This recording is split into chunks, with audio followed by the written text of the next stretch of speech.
Fala pessoal, tudo tranquilo? Seja muito bem-vindo. Meu nome é Pedro Isaac, sou advogado tributarista. Essa semana nos deparamos com uma questão: quais os limites da responsabilidade de um contador diante de um crime contra a ordem tributária?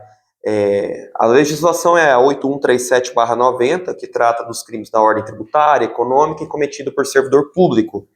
E é uma questão bastante relevante, principalmente se você é um contador e gostaria de saber os limites da sua atuação junto ao contribuinte, junto à empresa que você presta serviço. Então, para responder essa pergunta, a gente está fazendo esse vídeo e o intuito é muito didático. Não vou tentar fazer sensacionalismo ou abordar questões fáticas, tá? A gente vai trabalhar tudo no campo da hipótese, até mesmo porque questões fáticas são resolvidas entre um profissional, advogado, e o seu cliente. Então, não irei entrar no mérito de questões fáticas que possam ter surgido. Aqui vai ser tudo no campo hipotético e nós faremos leitura de alguns artigos também, porque acredito, por ter um caráter mais técnico o vídeo, seja necessário a gente trazer o embasamento legal das condutas e de como funciona a responsabilidade no direito tributário, que certamente você está aqui para entender exatamente a complexidade que é essa responsabilidade, tá? Então, vamos lá.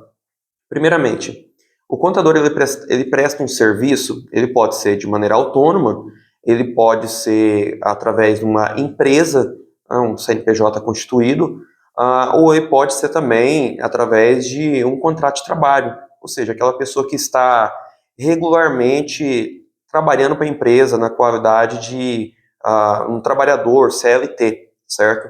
Esse empregado, ele vai ter uma classificação diferente por conta da conduta, porque a lei tributária, ela tem uma interpretação estrita para trazer responsabilidade. A gente não estende por analogia maléfica, ou seja, aquela analogia que venha trazer responsabilidade. Não, nós podemos usar a analogia em direito tributário em bona parte, mas em maior parte não. Se a responsabilidade por analogia ou por extensão traria um prejuízo para uma determinada pessoa ou atrairia para si algum ônus, nós não podemos usar a lei tributária nesse sentido. Então, para começar, o contador, ao prestar o serviço de maneira autônoma ou de uma maneira através de uma empresa com essa finalidade, e ele assina, vai que é um contador associado dessa empresa ou trabalha dentro dessa empresa que presta esse tipo de serviço, ele vai ter uma camada extra de proteção no sentido da responsabilidade tributária. Explico melhor. Quando a gente fala de responsabilidade tributária, a gente começa a falar a partir do 121 do Código Tributário Nacional e vai até o artigo 137. Eu vou fazer uso do código para vocês entenderem. Vamos pegar do princípio. Quem é sujeito passivo primeiro? O sujeito passivo da obrigação principal é a pessoa obrigada ao pagamento do tributo ou penalidade pecuniária. Tá?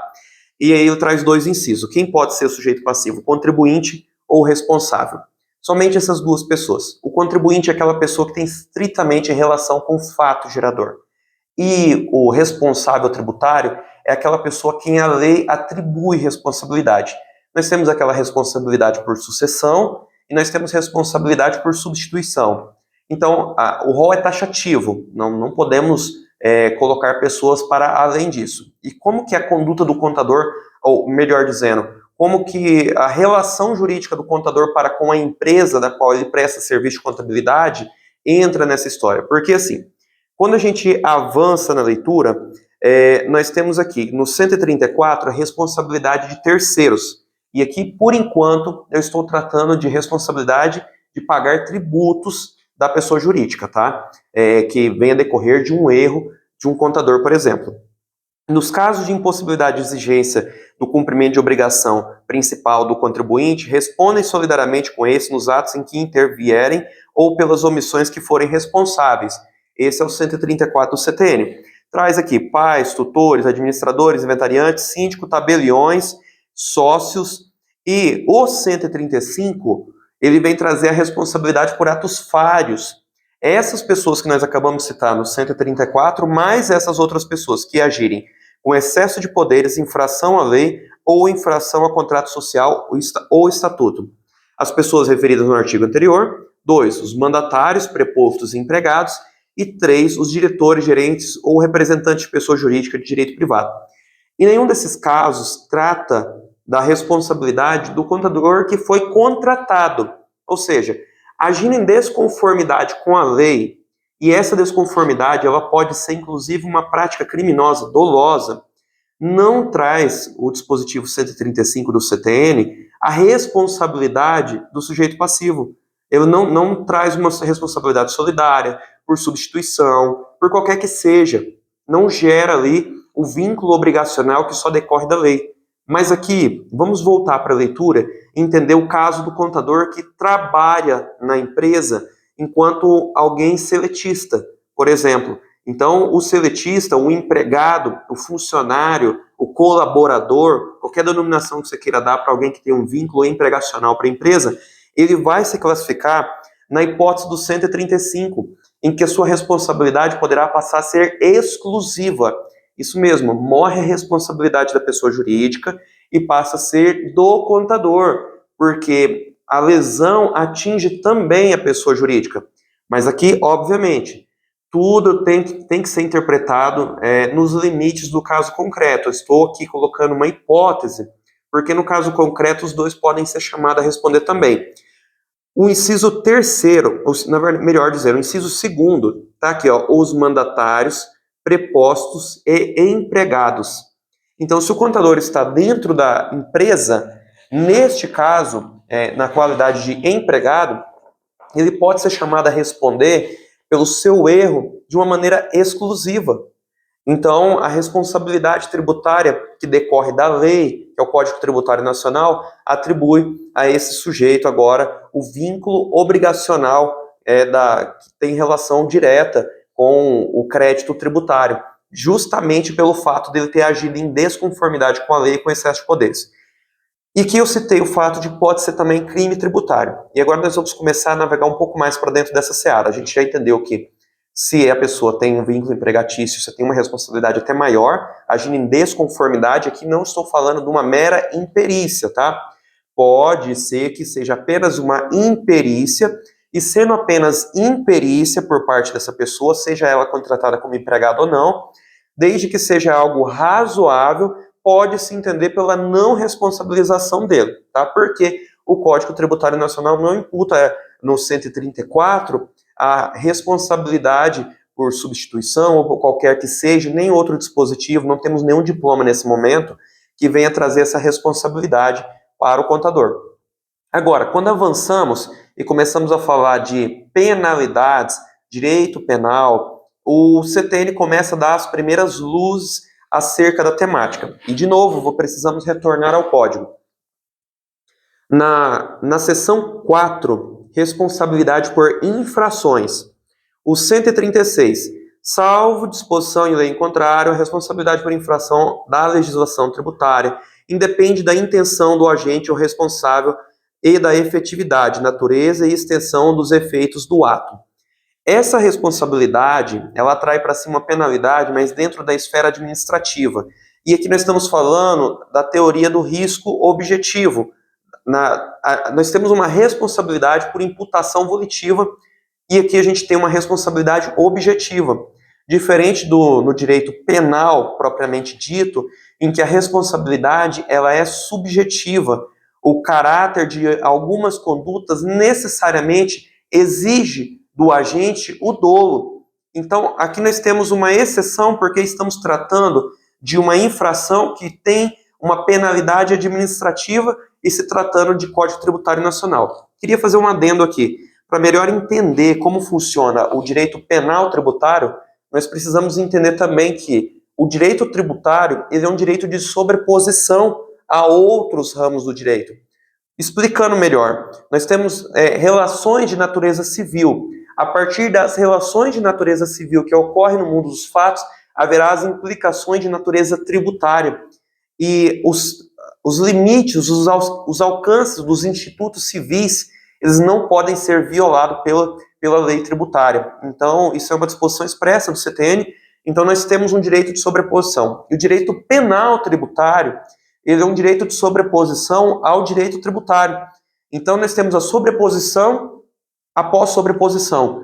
E aqui começa a complicar bem as coisas, mas nós vamos tentar um pouquinho desmistificar. algumas nuances disso no trato direto para com o contador e sua responsabilidade. Espero não estar sendo aqui um pouco complicado, mas se você ficar com dúvida em alguma parte, tem meus meios de contatos aqui no nosso canal no YouTube, você pode falar comigo ou pode deixar aqui a mensagem aqui abaixo no vídeo. E aproveitando, né, eu nunca peço, mas aproveitando, se você gosta desse tipo de conteúdo ou está sendo útil em alguma medida para você, para te esclarecer, deixa um gostei, considere se inscrever aqui no nosso canal, pois falamos de direito tributário e de uma maneira, às vezes, que possa deixar a coisa mais fácil compreensão, tá? Não estamos aqui para vender algum conteúdo sensacionalista, mas para trazer compreensão ao estudo do direito tributário em si. Bom, avançando. Aqui nós começamos a tratar das penalidades administrativas. E a responsabilidade por infração. O 136, 137, 138, na verdade 138 não, 137, ele pode nos levar a crer que o agente responsável pela conduta dolosa, criminosa, seria também responsável pelos tributos. A responsabilidade é pessoal do agente quanto às infrações conceituais por lei, como crimes ou contravenções, salvo quando praticado no exercício regular de administração, mandato, função, cargo ou emprego, no cumprimento de ordem expressa emitida por quem de direito. Quanto às infrações em cuja definição dolo específico do agente seja alimentar, quanto às infrações decorram exclusivamente do dolo específico, das pessoas referidas no 134, contra aquelas por quem respondem, B, dos mandatários, prepostos ou empregados contra seus mandantes, proponentes e empregadores, e C, dos diretores, gerente ou representante de pessoa jurídica de direito privado contra estas. Aqui pode ser que num primeiro momento, numa leitura desatenta, nos leve a crer que aquele que exceder e frontalmente a lei, causar prejuízo à entidade tributante e, logicamente, causar prejuízo à empresa, ou simplesmente agir com a conduta dolosa, que nitidamente, tendo informação que se tratava de contravenção penal, de crime, ele o pratica, traria para si uma responsabilidade. Mas, de novo, a responsabilidade de direito tributário segue a estrita legalidade, somente se ela descrever que esse sujeito ele passa a ser sujeito passivo, que por condição de substituição tributária ou responsabilidade subsidiária ou solidária, enfim. A lei tem que atribuir isso. E mesmo diante de uma infração, a responsabilização, nesse caso do agente, é de ordem de multa, de penalidade administrativa. Não se transfere o ônus, o encargo do tributo a esse agente. De novo, exceto se nós tratarmos daquela hipótese do empregado. Se o empregado agindo nessa condição, por expressa disposição legal, ele vai responder. Então, assim, ainda que esse artigo subsequente venha começar a trazer responsabilidade para aquele que, inclusive, não é empregado, não muda o fato que o empregado estaria responsável. Mas também confirma esses dois artigos que lemos, que a responsabilidade administrativa vai acontecer, ou seja, a multa vai chegar para o contador. A responsabilidade nos limites do que a administração tributária pode fazer para penalizar, ela vai fazer e certamente a pessoa vai responder. Agora, o 138 diz que a responsabilidade é excluída pela denúncia espontânea, a infração, e aqui começa a trazer, de alguma maneira, aqui, meios para reduzir os prejuízos ali que vão acontecer em decorrência da prática desse ato. Agora eu quero entrar propriamente no crime contra a ordem tributária, porque existem reflexos dessa esfera também.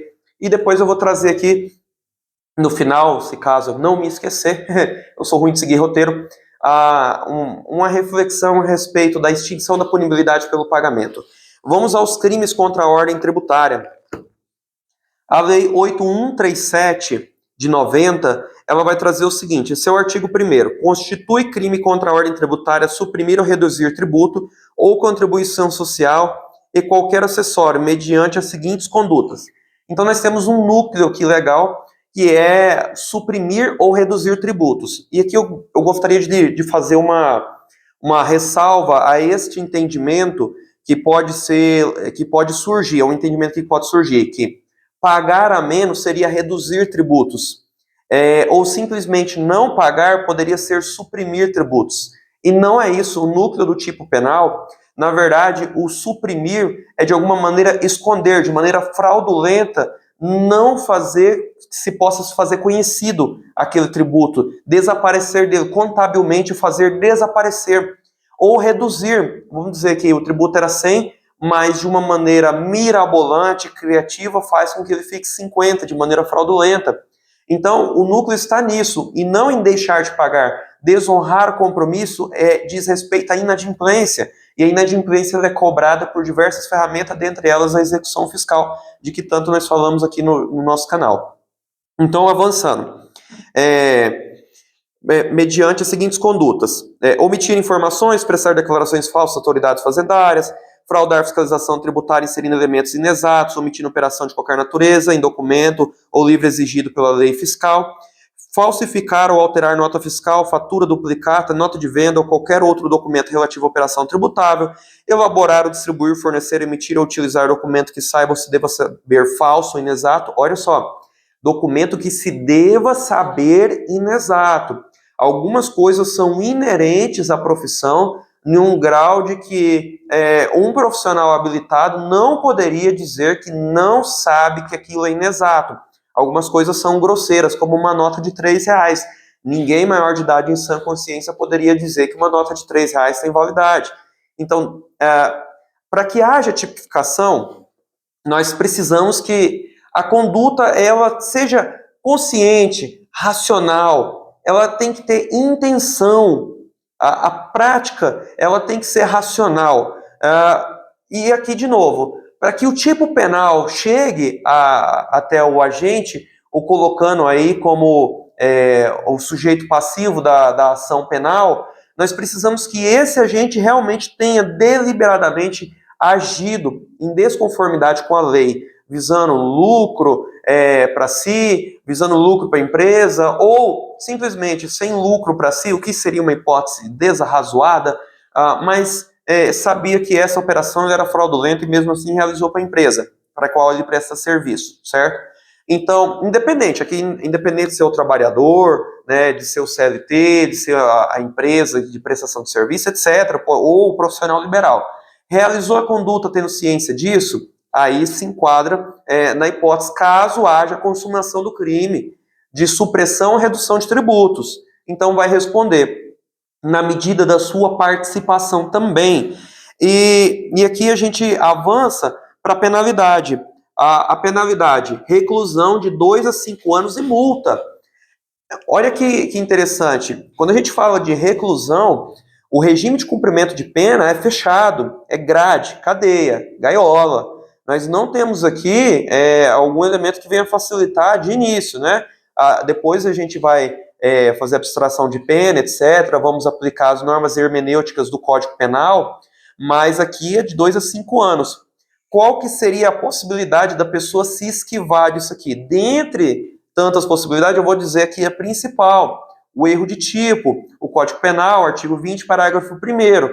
Então, quando ele pensa que ele está agindo corretamente com base nos documentos que lhe são fornecidos, ou que com base no que foi prestado de informação ao agente, ele não teria como saber se aquelas informações seriam inválidas, ilegais, então o agente cometeu o erro de tipo. O erro de tipo, como sabemos, ele ataca a culpabilidade, retirando-se o elemento da culpabilidade, não há o que se falar mais aqui no dolo, em relação à conduta do agente. Se livra, então, de responder diante de uma pena de 2 a 5 anos. Mas, se não conseguir comprovar isso, caso haja dolo na sua conduta, a conduta é típica, então cometeu o crime e vai responder na medida da sua culpabilidade.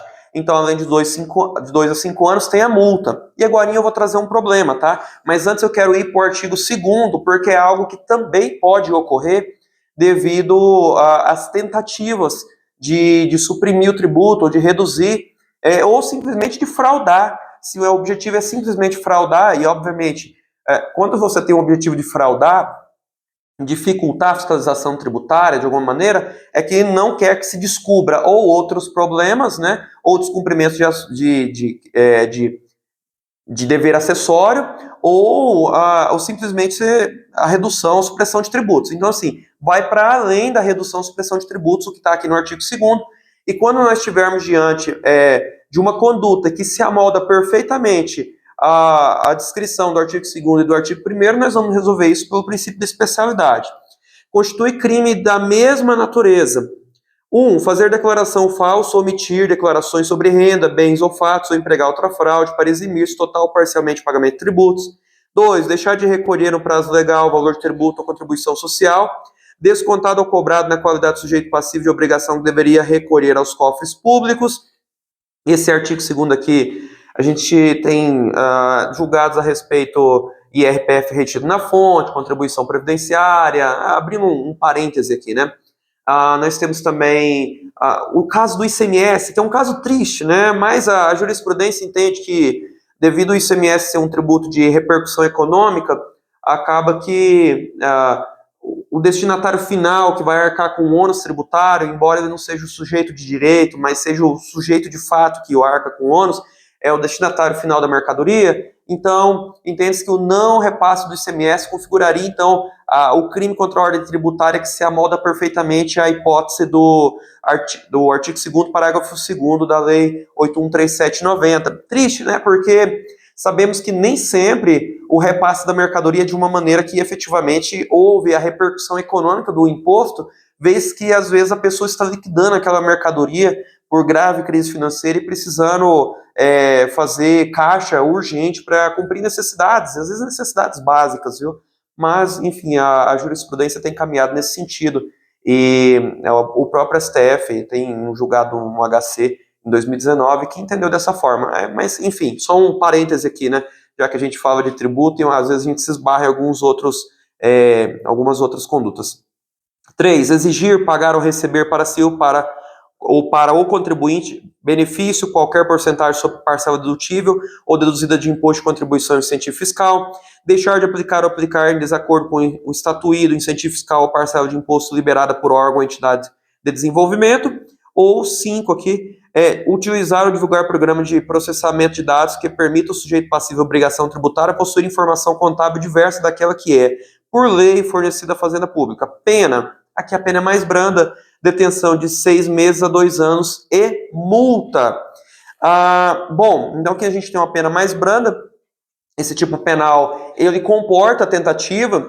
Suponhamos que na tentativa de fraudar a informação para fins do que lemos aqui, o crime ele é frustrado no meio do caminho devido a uma autuação ou de uma fiscalização tributária. Então é um crime que admite tentativa, na medida da sua tentativa e da culpabilidade dos agentes, e, enfim, outras nuances mais da hermenêutica penal, vai se fazer dosimetria de pena, ou, enfim, uma pena alternativa, ou acordo de não persecução penal. Enfim, vai depender muito aí do histórico do agente também. E tudo isso a gente pode ressaltar que decorre aqui do artigo 11. O artigo 11 é onde ele vai trazer para você, amigo contador, que me assiste, ou você advogado que está com uma demanda dessa no escritório, ou você empresário, ou você entusiasta de direito tributário que quer aprender mais um pouco, e até mesmo estudante de contabilidade, né, que às vezes vai ter sua preocupação com o que você vai fazer.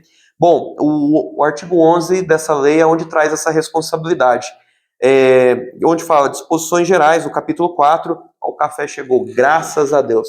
Café é sempre bem-vindo. Obrigado, Deus abençoe. Artigo 11. Quem de qualquer modo, inclusive por meio de pessoa jurídica, concorre para os crimes definidos nessa lei, incide nas penas a este combinada na medida de sua culpabilidade. Aquilo que nós já vimos falando no decorrer do vídeo. O artigo 11 é quem traz aí a penalidade. Agora, que traz a responsabilidade, né? A responsabilidade solidária. Nós explicamos aqui que essa lei penal tributária é uma lei de sobreposição à lei tributária, né? E nascem diversos problemas, como, por exemplo, o crime de ordem tributária, ele se perfaz pelo o lançamento definitivo do crédito tributário, que para nós na seara tributária é um ato declaratório daquilo que ocorreu no mundo dos fatos, na ocorrência do fato gerador. Na seara penal, o entendimento jurisprudencial consolidado é que esse ato de lançamento pela autoridade fazendária, ele é o ato consumativo do crime. O crime se consuma naquele momento, aplica-se a lei de regência nesse momento. Então, até para você, amigo contador que nos acompanha, entender melhor do fato de quando se fizer o lançamento definitivo, suponhamos que o fato tenha ocorrido hoje, e após longas disputas, chegando, por exemplo, no caso aí de um tributo federal, chegar no Conselho de Contribuintes, finalizou lá, última instância administrativa, levou 17, 20 anos, o lançamento se perfazeu lá na frente, você estaria sujeito à contagem do prazo prescricional a partir daquele momento, caso você seja indiciado pela prática desse crime. Então, é difícil entender isso, mas é assim que funciona. Porque o raciocínio também de pensar diferente é complicado à medida que, sem o crédito tributário propriamente lançado, é difícil de existir a materialidade do crime também, porque a matéria também trata do crédito tributário. Então, essa sobreposição ela tem os seus problemas e atualmente nós temos o viés mais pessimista. Tá? Então, quando da ocorrência do lançamento definitivo é que se conta ali o fato gerador. E aqui nós temos algumas causas de extinção da punibilidade. A Lei 10.684 de 2003, ela traz a extinção da punibilidade pelo pagamento. E se o sujeito passivo fizer o pagamento do tributo, o sujeito passivo que cometeu o crime, né? Vamos aqui. Vamos entender de novo um pouquinho lá atrás. A gente lembra que sujeito passivo, eles são duas pessoas, o contribuinte ou o responsável. Você, contador, não é nenhum dos dois. Ponto. A menos que você seja empregado, você estaria ali com a responsabilidade. Mas se você não é empregado, você não teria essa responsabilidade. Ponto.